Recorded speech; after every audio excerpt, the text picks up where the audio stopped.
Bonjour à tous et bienvenue sur la chaîne. On se retrouve aujourd'hui pour le tirage du mois de mai 2019 pour les scorpions, ascendant scorpion et lune en scorpion. Si vous ne connaissez pas votre signe ascendant ou votre signe lunaire, j'ai mis en barre d'informations des liens qui vous permettront de les calculer. Si ce tirage ne résonne pas avec votre situation, gardez à l'esprit qu'il s'agit d'un tirage général et consultez le tirage de votre signe ascendant et celui de votre signe lunaire pour avoir plus d'informations. Alors ce mois-ci, donc j'avais un petit peu envie de changer de jeu.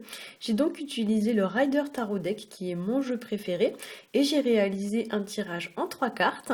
La première carte va représenter le début du mois, la seconde carte va représenter le milieu du mois et la troisième carte va représenter la fin du mois. Donc on va commencer tout de suite avec la première carte que j'ai tirée pour vous. Il s'agit de la carte de la force et c'est une carte qui va nous parler en fait d'une forme de force. Alors soit ça peut être une force physique, mais ça peut aussi être une force mentale. La carte va donc évoquer le courage, la détermination. Elle évoque aussi l'idée de passer à l'action vis-à-vis d'une situation, de prendre ou de reprendre une situation bien en main. Avec la carte de la force, on va aussi vous inviter à une forme un petit peu de maîtrise. On va vous demander peut-être de dompter vos émotions, de dompter votre impulsivité, de maîtriser quelque chose, donc maîtriser, mettons, une certaine impatience ou maîtriser des émotions qui ne sont peut-être pas forcément très bien maîtrisées. C'est une carte aussi qui va vous inviter à ne pas vous laisser submerger. Elle vous invite à reprendre le contrôle d'une situation ou à prendre une certaine forme d'assurance vis-à-vis de cette situation, voire même à reprendre une espèce d'estime un peu de soi qui aurait été peut-être un petit peu mise à mal. La carte de la force, c'est aussi une carte qui va parfois nous évoquer un petit peu l'autorité face à laquelle on a parfois du mal un petit peu à s'imposer. On pourrait aussi parler dans certains cas de rapport de force. Il y a un petit peu l'idée d'une forme de lutte dans cette carte, voire même dans les cas les plus extrêmes, c'est une carte qui pourrait nous parler un petit peu de tyrannisme, de domination ou de soumission. Donc il y a un petit peu l'idée d'une personne qui peut-être essaye de dominer une autre personne. Donc il y a un petit peu un dominant et un dominé. C'est vraiment la carte dans ses mauvais aspects qui va représenter malheureusement les rapports de force. Avec cette carte, on pourrait aussi dans certains cas parler de conflits, d'opposition, de disputes. La carte évoque également les violences verbales, voire même les violences physiques. Ça peut aussi être un peu de colère. Et la carte vous invite à trouver donc le juste milieu dans vos relations par rapport aux autres. C'est une carte qui va illustrer parfaitement le principe en fait de la main de fer dans le gant de velours. Donc c'est un petit peu l'idée de la force tranquille. Il faut essayer de trouver un certain équilibre dans les situations que l'on vit. Et donc avec cette carte, la modération vous est conseillée. Voilà, c'est aussi une carte qui va vous conseiller d'user de diplomatie pour faire passer les choses. Il y a un petit peu l'idée avec cette carte, entre guillemets, de caresser les gens dans le sens du poil, sans pour autant vous laisser marcher sur les pieds. Donc effectivement, pour certains, ce mois-ci, il va falloir remettre un petit peu d'ordre dans vos relations et dans votre vie en général. Alors, puisqu'on parle d'ordre, on a en deuxième carte la carte de la justice qui, elle, justement, nous parle d'ordre, qui nous parle de stabilité, qui va nous parler d'équilibre ou d'équité.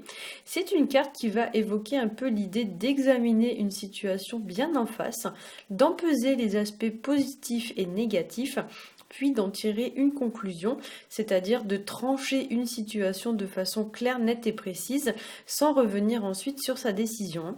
Avec cette carte, il y a aussi une notion un peu de verdict, de réponse. Alors peut-être que certains vont devoir donner une réponse, ou peut-être que certains attendent une réponse, attendent un verdict.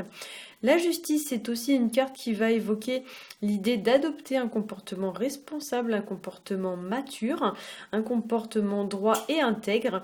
Et dans ces mauvais aspects, avec cette carte, on pourrait parler même d'une personne un petit peu froide. La justice souvent fait référence aux personnes qui sont un petit peu intolérantes, un petit peu intransigeantes, les personnes qui sont un peu guindées, un peu rigides, voire même un peu coincées, c'est-à-dire que ça peut représenter tout à fait une personne qui manque un petit peu de fantaisie, qui manque un peu de souplesse, une personne qui est très à cheval par exemple sur les principes et qui ne rigole pas. C'est vrai que quand on voit la carte de la justice, il faut imaginer un petit peu qu'elle représente un peu l'attitude d'un avocat. C'est pas forcément le genre de personne avec laquelle on a envie vraiment de plaisanter. Donc effectivement, pour certains, vous avez peut-être affaire à une personne qui est un petit peu trop rigide, un petit peu trop exigeante, un peu trop à cheval sur les principes.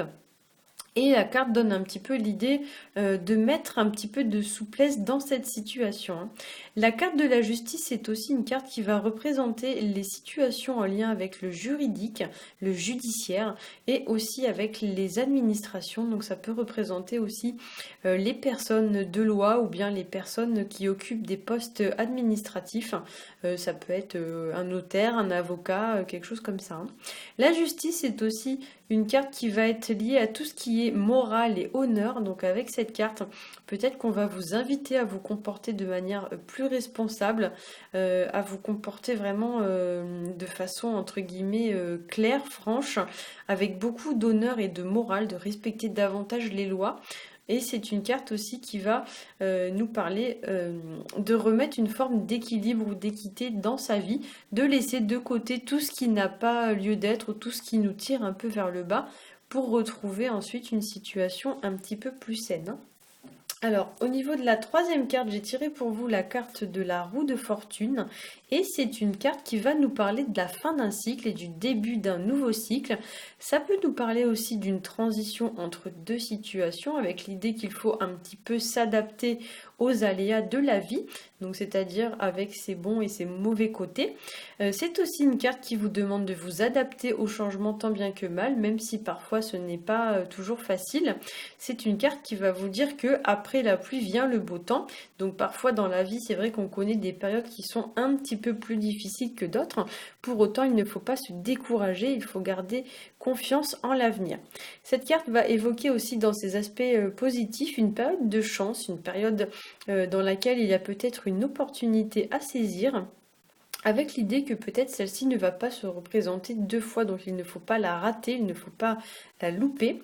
Dans ces aspects un petit peu plus négatifs, on pourrait parler avec cette carte de malchance, ou alors d'une personne qui n'arrive pas à surmonter les défis que nous offre la vie, ou encore une personne qui n'arrive pas à avancer car elle est bloquée sur son passé. En effet, la roue de fortune, c'est une carte qui est assez liée au temps qui passe, puisqu'on pourrait la voir un petit peu comme une montre, voire comme une roue, la roue du temps, si l'on peut dire ça ainsi. Et effectivement, pour certains, on pourrait parler voilà, d'une personne qui est un petit peu bloquée sur son passé, hein, qui n'arrive plus à avancer. On peut aussi voir la carte de la roue de fortune comme une boussole. Et en ce sens, cette carte va pouvoir représenter l'idée de donner un sens à sa vie et de donner à sa vie la direction que l'on souhaite, c'est-à-dire savoir dans quel sens on veut aller. La roue de fortune représente aussi les changements qu'une personne met en place dans sa vie pour obtenir un objectif. Voilà, j'espère que ce tirage aura su vous éclairer. Si c'est le cas, n'hésitez pas à liker, à partager et à vous abonner. Si vous souhaitez un tirage personnalisé, je vous ai mis en barre d'informations tous les liens qui vous permettront de me contacter. Pour ma part, je vous souhaite à tous un très bon mois de mai et je vous dis à bientôt.